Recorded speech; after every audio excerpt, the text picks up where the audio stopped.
नमस्कार दोस्तों, आप देख रहे हैं सरकारी जॉब भर्ती और मैं हूं हेमेंद्र साहू। आज के जो टॉपिक में देखेंगे आपके प्रयोगशाला परिचारक भित्त चौकीदार स्वीपर के अंतर्गत जो सिलेबस दिया गया है उसके अकॉर्डिंग पर क्या है कि छठवीं से लेकर 10वीं तक के जो टॉपिक है उसमें एक टॉपिक आता है जो कि हम सभी ने पढ़ा है, जिसका नाम क्या है प्रमुख नियम एवं सिद्धांत है। यानी कि जैसे कि न्यूटन का जो नियम दिया गया है ना? उसकी गति का नियम है, केपलर का है, आर्किमिडीज का जो सिद्धांत है, पास्कल का सिद्धांत है। मतलब बहुत सारे ऐसे चीज़ें हैं जो कि वैज्ञानिकों ने अपना सिद्धांत दिया है, जिसको हमने 6वीं से लेकर 10वीं तक उस चीज़ की पढ़ाई की है। और ये ऐसे टॉपिक है जो कि आपके एग्ज़ाम में 1 से 2 अंकों का क्वेश्चन पूछे गए हैं।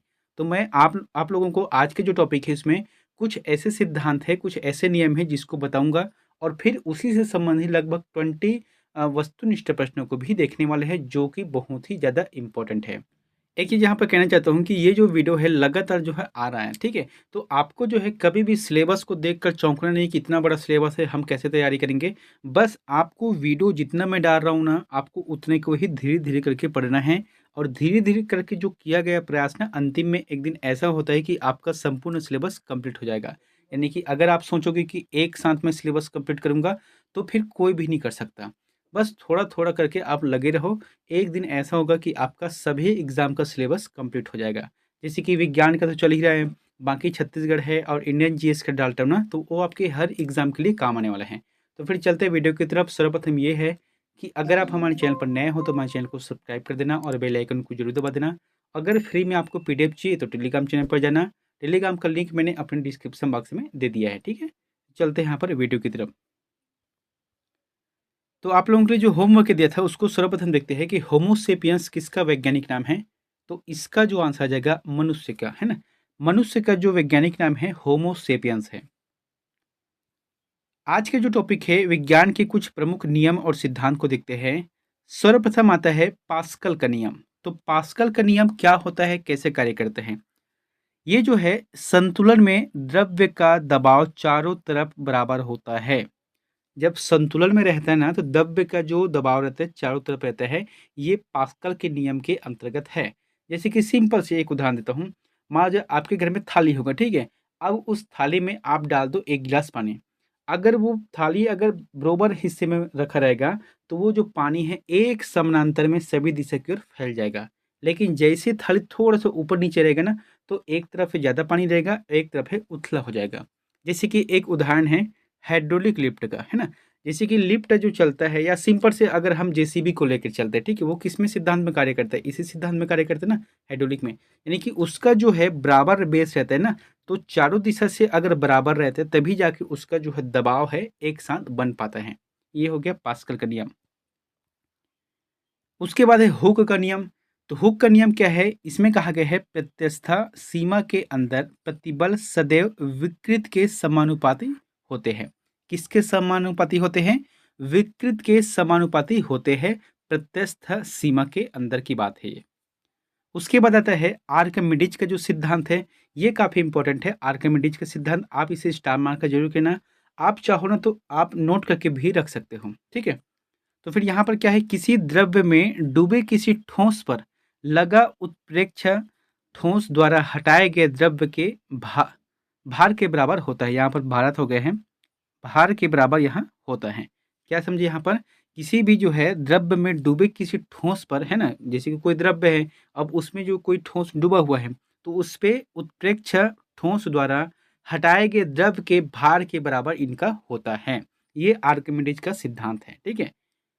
और इसी में आता है एक बॉयल का नियम। तो जो बॉयल का नियम है, किसी निश्चित तापक्रम पर किसी गैस को दी गई मात्रा का आयतन उसके दाब के व्युत्क्रमानुपाती होता है। अच्छा, यहाँ पर आ गया है व्युत्क्रमानुपाती। इसका मतलब क्या होता है ये भी देख लेते हैं। यदि दो चर राशियों का संबंध इस प्रकार से हो कि उनके गुणनफल सदैव एक से हो, तो उन्हें ही परस्पर व्युत्क्रमानुपाती कहते हैं। ये हो गया बॉयल का नियम, ठीक है?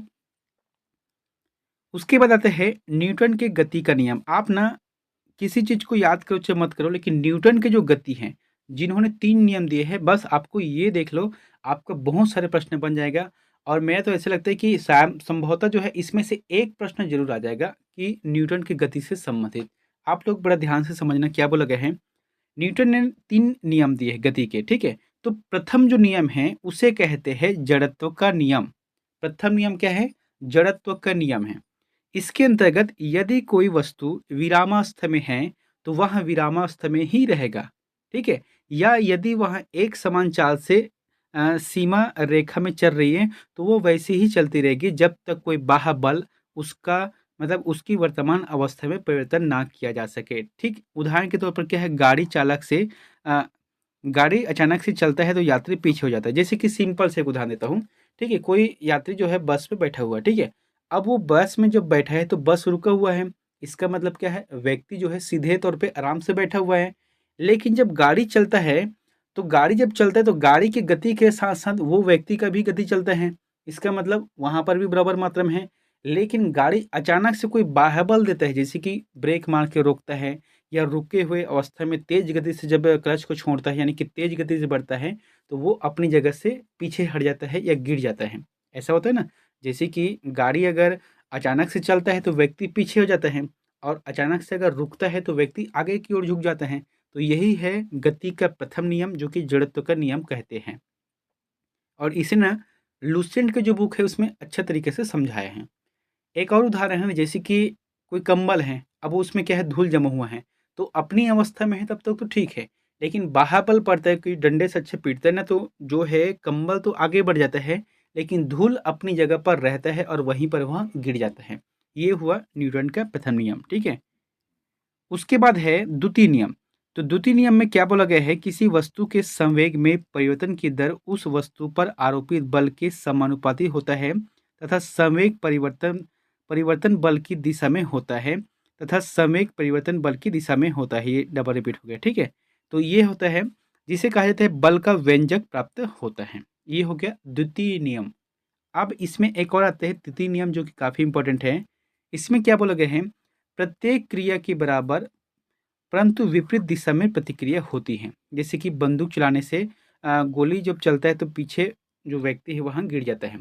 जैसे कि गोली चला, आप सामान्य सा आप बंदूक पकड़ रहे हो, ठीक है? जैसे पिक्चर में हम देखते हैं, तो उसमें क्या होता है, जैसे गोली चलाता है तो गोली तो आगे बढ़ जाता है, लेकिन जो व्यक्ति है ना वो पीछे हो जाता है, गिर जाता है, या बंदूक जो है पीछे हो जाता है। तो यही है, क्रिया के विपरीत प्रतिक्रिया होता है। अगले हैं संवेग संरक्षण के सिद्धांत। तो संवेग संरक्षण के सिद्धांत क्या बोला गया है, जब दो या दो से अधिक वस्तुएं एक दूसरे के साथ परस्पर क्रिया करती है एवं कोई भी बाह्य बल नहीं लग रहा है, तो उनका कुल संवेग सर्वदा संरक्षित रहता है। यानी कि यहाँ यानी कि यहाँ पर क्या बोल रहे हैं, कोई भी जो दो वस्तु है उनका क्या है, एक दूसरे के साथ परस्पर क्रिया चल रही एवं कोई भी जो बाह्य बल रहता है वो नहीं लग रहा है, तो उनका जो कुल संवेग रहता है सर्वदा संरक्षित रहता है। जैसे कि रॉकेट के उड़ान है, ठीक है? रॉकेट के जो उड़ान रहता है ना, ये संवेग संरक्षण के आधार पर चलते हैं। जैसे कि रॉकेट जब भगते हैं ऊपर में तो नीचे की तरफ क्या छोड़ते हैं, धुआं छोड़ते हैं, तो यह इसी के अंतर्गत आता है। उसके बाद है चार्ल्स का नियम। तो चार्ल्स का नियम क्या है, दाब नियत हो तो गैस का आयतन परम तापक्रम का समानुपाती होता है। उसके बाद एक और आता है गैसों का जो है गजित सिद्धांत। तो ये क्या है, यदि किसी गैस को घनाकार बर्तन में रखा जाए तो गैसों का ताप गैस के द्वारा उत्पन्न दाब के बराबर होता है, जो गैस द्वारा बर्तन की दीवार की इकाई क्षेत्रफल पर इकाई सेकंड में भी इकाई सेकंड में उत्पन्न की जाती है। यहाँ फिर आता है किरचॉफ का जो ताप का सिद्धांत दिया है, ताप का जो नियम दिया गया है उसको देखते हैं। किसी विकिरण के लिए ऊष्मा का अच्छा, यहाँ पर अच्छा रहेगा, अच्छा शोषक उसी विकिरण के लिए ऊष्मा का अच्छा विकिरण भी होता है।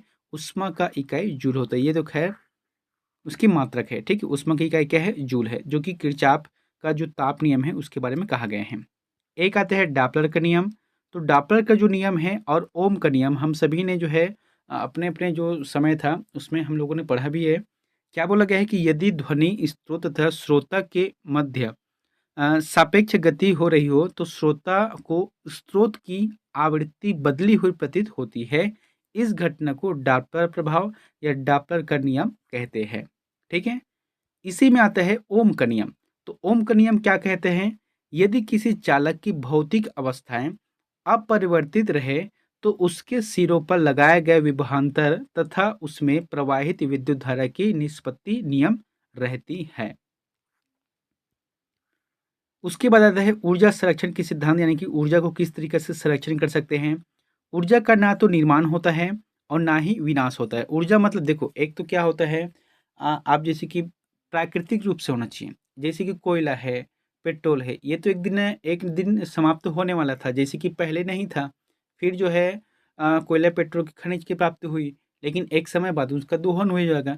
लेकिन जैसे कि पवन ऊर्जा है, जल ऊर्जा है, सौर ऊर्जा है, ये कभी भी खत्म होने वाला चीज़ नहीं है, ना इसे कोई बना सकता है।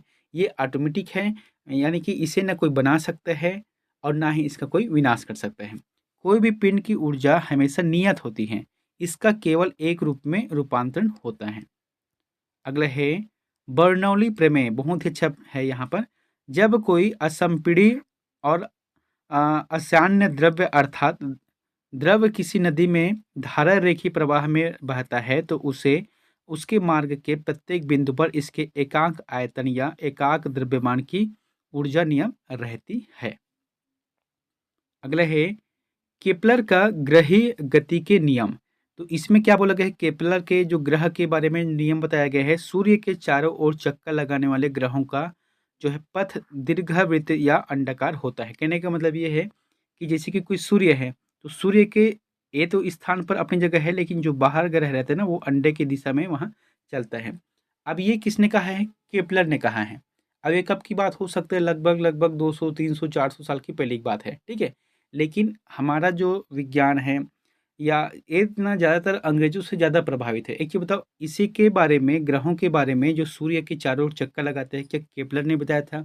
हालांकि इन्होंने बताया था, लेकिन सही दृष्टों में देखा जाए, अपने जो अध्यात्म है, अपने शास्त्रों में, अपने जो है खगोल पिंड के आधार पे, तो उसमें जो है हमारे जो जो ऋषि मुनि है, जैसे कि आर्यभट्ट है, कनाद है, इन्होंने पहले से ही बता दिया था कि ऐसा ऐसा होता है। लेकिन हम लोगों को क्या है, उस चीज़ को मानते नहीं है। बस जो अंग्रेज बोल दिए, बस उसी चीज़ को मानते हैं, उसी चीज़ को हम पढ़ते हैं। तो यहाँ पर जो है उसी को पढ़ेंगे। केपलर को जो है वह ग्रही गति के नियम को दिया गया है। एक आता है रदरफोर्ड का नाभिकीय विखंडन, सॉरी, नाभिकीय सिद्धांत है। परमाणु के अंदर का अधिकांश भाग खाली होता है तथा परमाणु गोली होता है। नाभिक का आकार परमाणु के आकार की तुलना में अत्यंत छोटा होता है। फिर आता है इसी में दाब का नियम।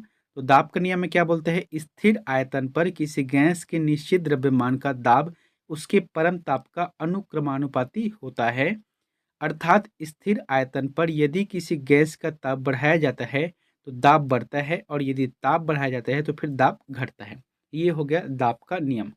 इसमें एक चीज़ और है, आधुनिक आवर्तन नियम। तो तत्वों के भौतिक एवं रासायनिक गुण उनकी परमाणु संख्या के आवर्त फलन होते हैं। इसमें क्या होता है, आधुनिक आवर्त के नियम के आधार पर हैं। तो दोस्तों, मैंने यहाँ पर कुछ कुछ ऐसे टॉपिक है जिसको आपको बता दिया है। देखो, विज्ञान का जो टॉपिक है ना, अगाध है, माने कि जितना भी पढ़ो वो कम रहते हैं। तो हम लोग कोशिश करते हैं कि जितना हमसे हो सकते हैं हम सभी इस चीज़ को देखने वाले हैं। ऐसे तो सिद्धांत बहुत सारे हैं, लेकिन जितना हो सके हमने यहाँ पर प्रयास किया है, ठीक है। और जैसे जैसे समय बढ़ेगा, इसका जो क्वेश्चन आंसर है, बहुत ही अच्छा अच्छा प्रश्न आता रहेगा। जो इम्पोर्टेंट है, जो आपके सिलेबस है, उसी चीज़ का आता रहेगा, ठीक है। अब चलते हैं यहाँ पर पहला प्रश्न की ओर, देखते हैं। रॉकेट किस सिद्धांत पर कार्य करता है? तो आपको बताना है, जैसे कि कोई रॉकेट है। अब रॉकेट जो है किस सिद्धांत पर कार्य करता है, जैसे कि अभी युद्ध चल रहा है ना, इजराइल का हमास का है।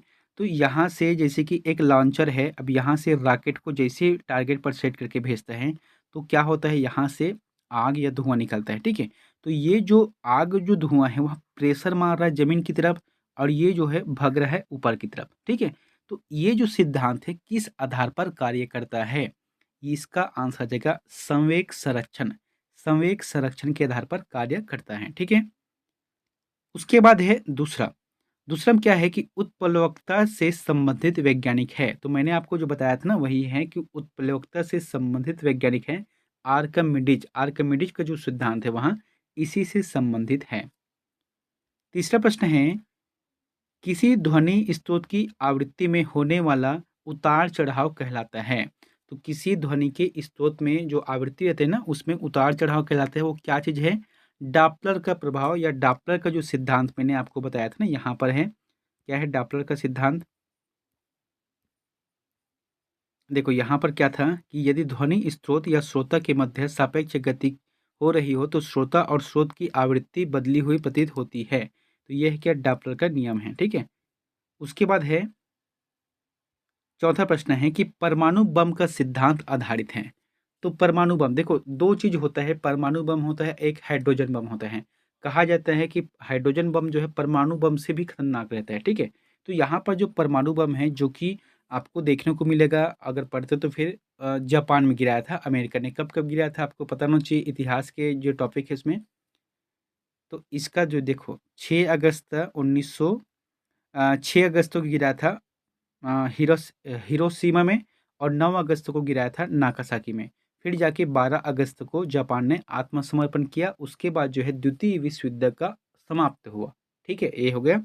तो यहाँ पर जो है उस समय परमाणु बम जब गिराया गया तो ये किस सिद्धांत पर कार्य करते हैं? नाभिकीय विखंडन, यानी कि इसमें जो परमाणु भरा रहता है, जो चीज को फेंकते हैं उसमें जो तत्व रहते हैं, अणु रहते हैं, एक दूसरे से क्या हो जाता है? विखंडित, यानी कि यहाँ फटने लगता है। तो यही जो है सबसे भयावह रूप होता है। अगला है ग्रहों की गति का नियम को किसने प्रतिपादित किया?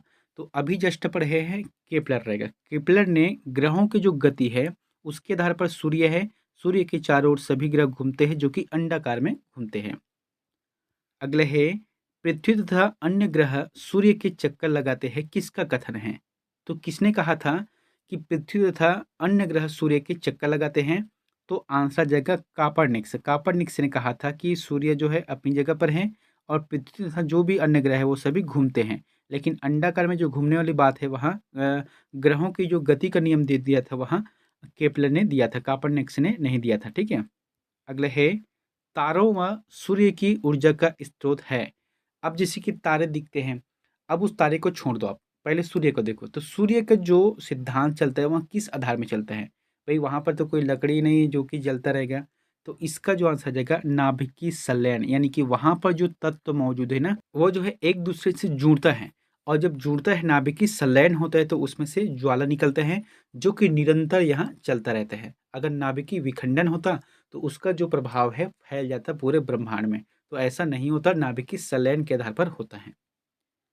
आठवां प्रश्न है पौधे में भी जीवन होता है, किसने बतलाया? तो पौधे में भी जीवन होते हैं, ये जो है जेसी बोस ने कहा है, ठीक है।